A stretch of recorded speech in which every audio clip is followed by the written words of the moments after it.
এবার প্রচণ্ড গতিতে এগিয়ে আসছে ভারী বৃষ্টি। গত 2 দিন ধরে মেঘলা আকাশ থাকলেও আবার কিন্তু বড়সড় দুর্যোগ ঘনিয়ে আসছে বাংলার বুকে।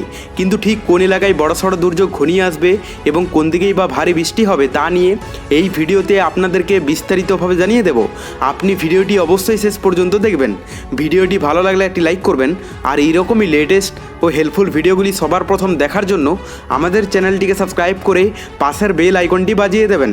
চলুন এক নজরে দেখে নেওয়া যাক। 50 কিলোমিটার বেগে ধেয়ে আসছে কালবৈশাখী ঝড়, সঙ্গে দফায় দফায় বৃষ্টি, এমনই পূর্বাভাস দিয়েছে আলিপুর আবহাওয়া দপ্তর। উত্তরবঙ্গের সঙ্গে দক্ষিণবঙ্গের কিছু জেলাতেও চলবে বৃষ্টির দাপট। আবহাওয়া অফিস জানিয়েছে উত্তরপ্রদেশের উত্তর অংশ থেকে দক্ষিণ উড়িষ্যা পর্যন্ত অক্ষরেখা বিস্তৃত রয়েছে। তার প্রভাবে প্রচুর জলীয় বাষ্প ঢুকছে রাজ্যে। আপাতত মঙ্গলবার পর্যন্ত দুর্যোগের সম্ভাবনা থাকবে। গোটা সপ্তাহ জুড়ে হালকা থেকে মাঝারি বৃষ্টি চলবে।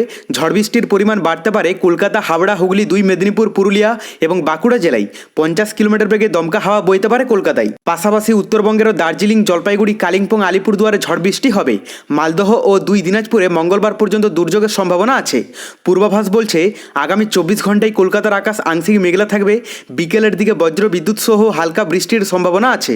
শহরের সর্বোচ্চ তাপমাত্রা থাকতে পারে 32 ডিগ্রি সেলসিয়াস এবং সর্বনিম্ন তাপমাত্রা 25 ডিগ্রির আশেপাশে। 4 মাস বৃষ্টিজনিত প্রাকৃতিক দুর্যোগ না হয়ে এবার কৃষকরা যখন শেষ হাসির প্রস্তুতি নিচ্ছিল, তখনই গত 3 থেকে 4 দিনের বৃষ্টিতে তাদের যেন পাকা ধানে মই ধরল। অনেকেই আলু না তুলেই জমি চাষ দিয়ে দিচ্ছে। এতে তারা প্রচুর আর্থিক ক্ষতির মুখে পড়েছে। এসব কৃষকদের সহায়তা না করা হলে তারা একটা সময় আর কৃষিকাজই করতে চাইবেন না। তো এরপর আমরা লাইভে দেখে নেব।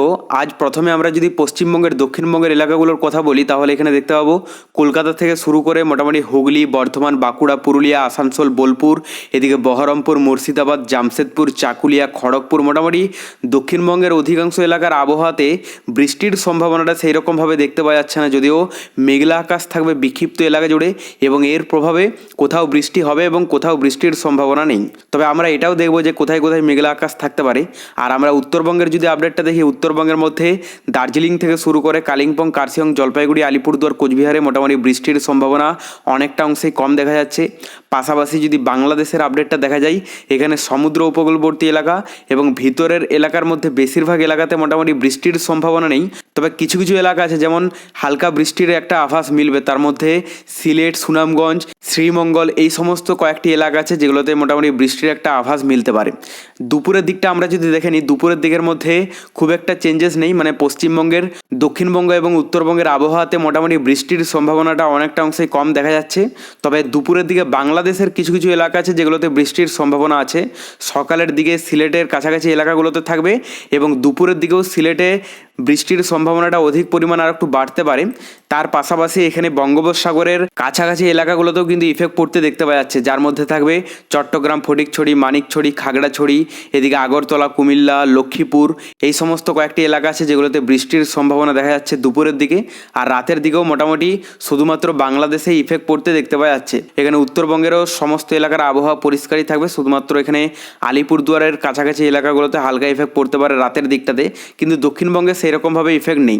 এরপর আমরা যদি মেঘলা আকাশটা দেখি, তাহলে এখানে দেখতে পাবো আজ সকালের দিকে মোটামুটি দক্ষিণবঙ্গের যদি কথা বলি, দক্ষিণবঙ্গের মধ্যে যে সমস্ত এলাকাগুলোতে মেঘের স্পট পড়তে পারে তার মধ্যে এখানে জামশেদপুর, দুর্গাপুর, কৃষ্ণনগর, হুগলি, বাঁকুড়া, পুরুলিয়া, এদিকে বর্ধমান, বোলপুর, মানে অধিকাংশ এলাকা জুড়েই কিন্তু একটা মেঘলা আকাশ দেখতে পাওয়া যাচ্ছে। তবে এর থেকে বৃষ্টির সম্ভাবনাটা অনেকটা অংশেই কম। তা হলেও কিন্তু এই মেঘের ফলেই কোথাও কোথাও বিক্ষিপ্ত হারে কিন্তু বৃষ্টি চলে আসতে পারে।